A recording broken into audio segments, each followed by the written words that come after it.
ওলের ডাঁটা। হ্যালো, কেমন আছেন? এসডি স্মৃতিকথার আরও একটি নতুন ব্লগে স্বাগত। আর এখন সকাল প্রায় 8:30 বাজে। সকালবেলা একটু চা বসিয়েছি, আমার সমস্ত কাজ সকালের হয়ে গেছে আজ। আর এখানে দেখুন মূল্যবান জিনিস নিয়ে চলে এসেছি, ওলের ডাঁটা। তো ওলের ডাঁটা এখন সত্যিই খুব মূল্যবান। আগে তো বাড়ির আনাচে কানাচে এটা হয়ে থাকতো, এখন তো আর দেখা যায় না, এখন এটা চাষই হয়। তো এই একটা ওলের ডাঁটার দাম কত জানেন? 50 টাকা। আগে এগুলো অযত্নে বাড়ির আনাচে কানাচে হয়ে থাকতো, আর এখন এটা এত মূল্যবান জিনিস হয়ে গেছে। এটা বিদেশ নয়, আমাদের দেশেই একটা ওল গাছের দাম 50 টাকা। ভাবলে অবাকই লাগে যে ছোটোবেলায় আগে বাড়িতে কত ওল গাছ হতো, আর এখন জায়গা নেই, সেই জন্য ওল গাছটার হয় না। ওলের ডাঁটাটা অনেকেই চিংড়ি মাছ দিয়ে খায়, কিন্তু আমরা সাধারণত ভাজাই খাই। আর এটা কাসুন্দি বা সর্ষে বাটা দিয়ে ভীষণ ভালো লাগে খেতে। ওলের ডাঁটা এবার এটা আবার বলার কি আছে, আসলে বলার সত্যিই নেই। কিন্তু জানেন তো, আমার এক বান্ধবী আমার বাড়িতে এসেছিল, তো এটা যে খাওয়া হয় সে জানেই না, এই কারণেই বলা আর কি। সকালে নিয়ে এসছে ইডলি। আমাদের বাড়ির নিচে নতুন একটা দোকান হয়েছে, ওরা ইডলি ধোসা অনেক কিছুই বিক্রি করছে, তো ওই জন্য ইডলি নিয়ে চলে এসছে। তো সকালের টিফিনটা আজকে এটা দিয়ে করব। নতুন দোকান খুলেছে, কিন্তু বেশ ভালো বানিয়েছে, বেশ টেস্টি হয়েছে। আজ অনেক সকালে উঠেছি, পূজা বাড়ির কাজ সমস্ত হয়ে গেছে, প্রচুর কাচাকুচি করেছি, শুধু রান্নাটাই বাকি আছে। ছেলে গেছে টিউশন না, ওর এক্সাম আছে, ও পরীক্ষা দিতে চলে গেছে। তো শুধু রান্নাটাই বাকি আছে। ওলের ডাঁটাটা বললাম ভাজা করব, আর কিছু টুকিটাকি কাজ। তো চলুন এইগুলোই শেয়ার করি।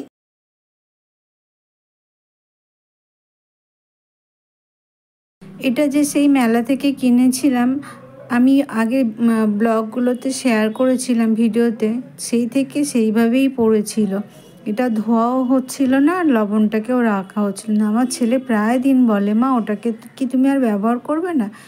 তো আজ ফাইনালি ওটা লবণ রাখলাম।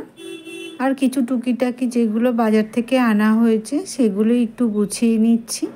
আর আজকে হয়তো ভিডিও বেশি শেয়ার করতে পারবো না, তার কারণ একটু এক জায়গায় যাওয়ার আছে, ওই জন্য খুব বেশি ভিডিও বানাতে পারিনি। তাই যেটুকুই শেয়ার করেছি চলুন আপনাদের সঙ্গে শেয়ার করি।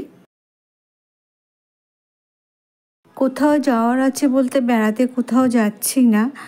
আগের ব্লগে দেখিয়েছিলাম যে আমার একটু শরীরটা অসুস্থ আছে, ডক্টরের কাছে গেছিলাম, তো ডক্টর ইউএসজি দিয়েছিলেন, তো ওটাই আর কি রিপোর্টটা আজকে দেখাতে যাব। ওই জন্যই একটু সকালে কোনো ভিডিও বানাতে পারিনি, তাড়াহুড়ো করে অনেক কাজ করেছি, তো একটু সময় লাগে ভিডিও বানাতে। তো আমি ভাবলাম একেবারে অফ দেওয়াটাও ঠিক না, ওই জন্যই একটু যেটুকু পারলাম আজকে বানালাম।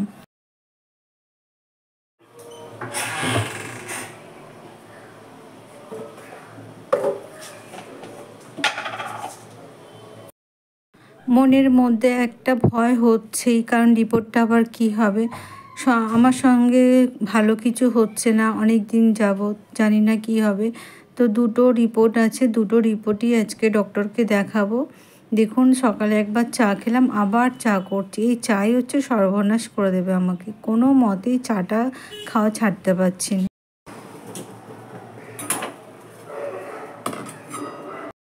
আর একটা টেনশান আছে যে ডাক্তারের ওখানে যাব, আসতে কত দেরি হবে তারও ঠিক নেই, কারণ ছেলে স্কুলে আছে, আর ওর ছুটি হয় 2টোর সময়, ওকে আবার কে আনতে যাবে। তো তখন ওর বাবা বলল কি, তুমি যদি দেরি হয় তুমি বসে থেকো, ডক্টর দেখিয়ে আসবে, আমি চলে আসবো, এসে ছেলেকে আনতে যাব।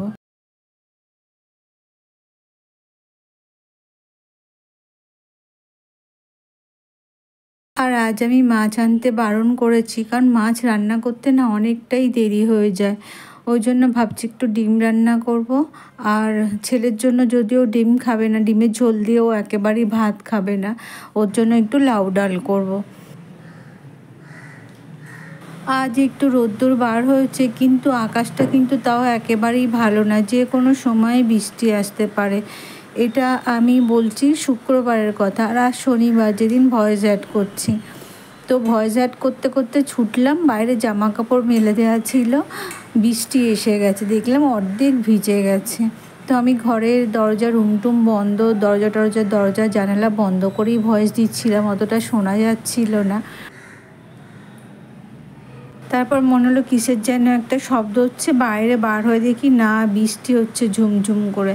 এখনও হয়তো শব্দটা আপনারা শুনতে পাচ্ছেন।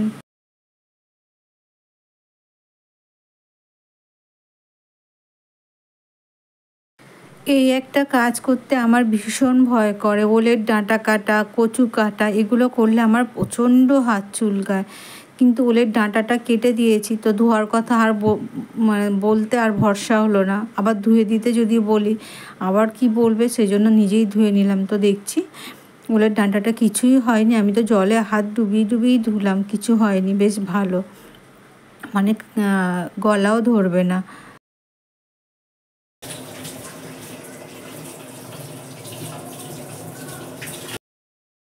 আমাদের বাড়িতে ওল, কচু, কচুরলতি এগুলো মোটামুটি আমার দাদা, বাবা সকলেই খুব পছন্দ করে। আমরা কিন্তু এদেশীয়, বাঙাল নয়। অনেকের ধারণা ওপার বাংলার মানুষরাই হয়তো বেশি এগুলো খায়, কিন্তু তা কিন্তু নয়। আর এখানে আমার ডিমের কারিটা রেডি। আর এখানে রান্না করেছি ওলের ডাঁটা, আর এটা হচ্ছে লাউয়ের খোসা, আর একটু আলু ভাজা করেছি। আর ছেলের জন্য বানিয়েছি লাউ ডাল। সমস্ত কাজ রেডি। দেখা হবে আরও একটা নতুন ব্লগে। সুস্থ থাকবেন।